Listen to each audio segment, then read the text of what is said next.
2 ONG autorisées à débarquer en Sicile avec à leur bord des migrants secourus en mer. Dans les eaux grecques, beaucoup de morts ces 3 derniers jours après des naufrages d'embarcations. La Catalogne instaure un couvre-feu pour faire face à la propagation du coronavirus. Des jauges sont également imposées dans les restaurants et les bars. Des perturbations dans le ciel pour Noël, plus de 2200 vols annulés dans le monde ce vendredi. La flambée épidémique actuelle impacte notamment les équipages. 43% des médias afghans ont fermé depuis cet été. Le secteur est en pleine crise depuis l'arrivée au pouvoir des talibans. C'est ce que révèle une édifiante enquête. Au cours de la traditionnelle messe de Noël, le pape François a appelé à l'humilité face à 2000 fidèles masqués dans la basilique Saint-Pierre de Rome. C'est une véritable hécatombe. 3 naufrages de bateaux de migrants en 3 jours dans les eaux grecques. Au moins 16 personnes ont péri vendredi dans le naufrage de leur embarcation près de l'île de Paros. La veille, 11 personnes sont décédées dans un drame similaire sur un îlot du sud de la Grèce. Mercredi, c'était un canot pneumatique qui avait chaviré, faisant au moins 3 morts. Dans les eaux italiennes, le navire de l'ONG SOS Méditerranée, l'Ocean Viking, a finalement obtenu vendredi l'autorisation de débarquer 114 personnes dans le port sicilien de Trapani après plus d'une semaine en mer. À son bord, des personnes secourues le 16 décembre dans les eaux internationales situées au large de la Libye. Il y a 114 personnes que nous avons secourues il y a plus d'une semaine dans un navire en détresse avec 2 nouveau-nés qui vont passer leur premier Noël à bord et des mères qui ont fait face à la mort. Selon le droit maritime, un sauvetage n'est complet que lorsque les survivants ont été débarqués dans un lieu sûr. Nous demandons donc aux États européens de veiller à ce que cela se produise sans plus tarder. De son côté, le Sea Eye 4 a débarqué 214 personnes vendredi, toujours en Sicile, dans le port de Pozzallo. Elles avaient été secourues dans les eaux maltaises au cours de 4 opérations les 16 et 17 décembre. 9 personnes avaient dû être évacuées pour des raisons médicales en attendant l'assignation d'un port d'accueil. La Catalogne impose un nouveau couvre-feu pour lutter contre la hausse des infections au coronavirus. Impossible de se déplacer entre 1h et 6h du matin, sauf motif impérieux, dans les villes de plus de 10 000 habitants où l'incidence dépasse 250 cas pour 100 000 habitants sur 7 jours.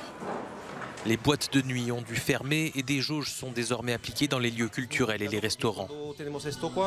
C'est très compliqué parce qu'avec ces mesures, les touristes annulent leur séjour à Barcelone, nous explique ce propriétaire d'un bar. Nous avons eu une bonne soirée malgré les premières restrictions, mais maintenant qu'elles vont durcir, cela va empirer. J'ai peur pour le 31 décembre et la fin d'année. Les réunions privées également doivent se limiter à 10 personnes en Catalogne, où 30% des unités de soins intensifs sont occupées par des patients atteints du Covid, le taux le plus élevé du pays. Cette 6e vague épidémique est pour l'heure moins grave que les précédentes en Espagne, en raison du taux de vaccination parmi les plus élevés du monde. De nombreux vols ont été annulés pour Noël dans le monde en raison de la flambée épidémique actuelle et de la propagation rapide du variant Omicron qui impacte notamment les équipages et le personnel en charge des opérations. Le site FlightAware a ainsi recensé plus de 2200 annulations de vols pour la seule journée de vendredi, dont un quart aux États-Unis, aussi bien des liaisons intérieures qu'internationales. Quasiment autant de vols avaient été annulés la veille, selon la même source. De nombreuses compagnies sont concernées, dont Lufthansa, Delta ou United Airlines, qui a dû annuler vendredi plus de 8% de ses vols programmés. Ces perturbations interviennent alors que des millions de personnes ont prévu de prendre l'avion en cette fin d'année, après un Noël 2020 frappé de plein fouet par la pandémie et par des restrictions qui avaient cloué au sol le secteur aérien.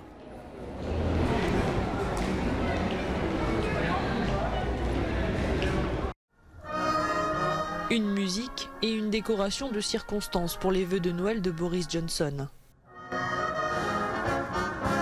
Les Britanniques auraient préféré une autre ambiance pour leur fête de fin d'année, sans le variant Omicron qui s'immisce dans leurs préparatifs et qui prend toute la place dans le discours du Premier ministre. Après 2 ans dans cette pandémie, je ne peux pas dire que nous nous en sommes sortis. Comment le pourrais-je quand le variant Omicron est en plein essor et quand nous savons tous que nous devons essayer d'arrêter sa propagation ? Pour acheter les derniers cadeaux, le temps est compté. Mais il y a toujours une chose merveilleuse que vous pouvez offrir à votre famille et à tout le pays, c'est celle d'obtenir votre premier ou votre deuxième vaccin, afin que les festivités de l'année prochaine soient encore meilleures que celles de cette année. En attendant, je vous remercie et je vous souhaite à tous un très joyeux Noël. Une nouvelle bataille contre la pandémie pour un Boris Johnson qui termine l'année éprouvé politiquement. Entre affaires, sondages défavorables, rébellion dans sa majorité au sujet du pass vaccinal et la perte d'un bastion électoral. Le pape François a présidé vendredi soir la traditionnelle messe de Noël dans la basilique Saint-Pierre de Rome, appelant les catholiques à faire preuve d'humilité. C'est là que Jésus naît, près d'eux, près des oubliés, des périphéries. Il vient là où la dignité humaine est mise à l'épreuve. Il vient ennoblir les exclus et il se révèle d'abord à eux, non pas à des personnes instruites et importantes, mais à des pauvres travailleurs. Ce soir, Dieu vient remplir de dignité l'austérité du travail. Il nous rappelle l'importance d'accorder la dignité aux hommes et aux femmes par le travail. Dans son plaidoyer, le souverain pontife a invité les fidèles à redécouvrir les petites choses de la vie. Voici le message. Dieu ne s'élève pas dans la grandeur, mais s'abaisse dans la petitesse. La petitesse est le chemin qu'il a choisi pour s'approcher de nous, pour toucher nos cœurs, pour nous sauver et pour nous ramener à ce qui compte vraiment.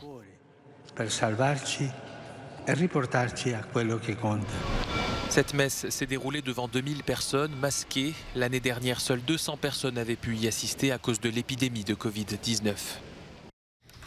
C'est une enquête édifiante sur le paysage médiatique en Afghanistan, un secteur au bord de l'effondrement depuis la prise du pouvoir par les talibans.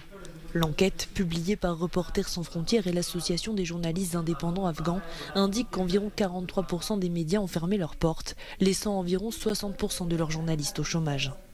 La situation des médias a changé. Leurs revenus ont diminué et de nombreux journalistes expérimentés qui avaient travaillé au cours des 20 dernières années ont quitté le pays.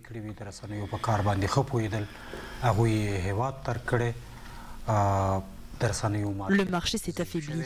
Il y a quelques médias qui s'autocensurent par peur des talibans, mais d'autres ont réellement des limites imposées.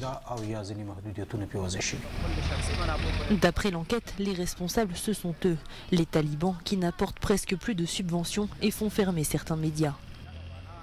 Les journalistes sont mis de côté en pleine crise et prennent bien souvent le premier emploi disponible. C'est le cas de Mustapha qui vend désormais du maïs chaud dans les rues pour gagner sa vie. Malheureusement, je n'arrive pas à voir d'avenir brillant. De jour en jour, je perds espoir car la situation économique et politique de l'Afghanistan s'effondre toujours plus. Sur les 543 médias en Afghanistan au début de l'été, seuls 312 étaient encore en service à la fin du mois de novembre. La crise touche plus particulièrement les femmes journalistes. 84% d'entre elles sont désormais au chômage. Le musée national de Lisbonne, célèbre pour sa collection d'azulejos ou carreaux de faïence, présente une exposition dédiée à la céramique moderne et aux femmes artistes. Une mosaïque de pièces produites depuis 70 ans, révélant le rôle central des femmes dans la céramique contemporaine. Territoires inconnus, une exposition à découvrir à Lisbonne, au musée national de la céramique jusqu'en juin 2022. L'exposition Goya à la fondation Bayeler près de Bâle est à ne manquer à aucun prix. On ne retrouvera jamais une telle concentration de chefs-d'œuvre du maître espagnol avant longtemps. 77 peintures, 51 dessins, 53 gravures et lithographies, près de 10 ans de préparation et de négociation, des prêts exceptionnels dont 8 tableaux qui n'ont été exposés ensemble au public qu'une seule fois. C'était il y a près de 30 ans, à Madrid, au Prado.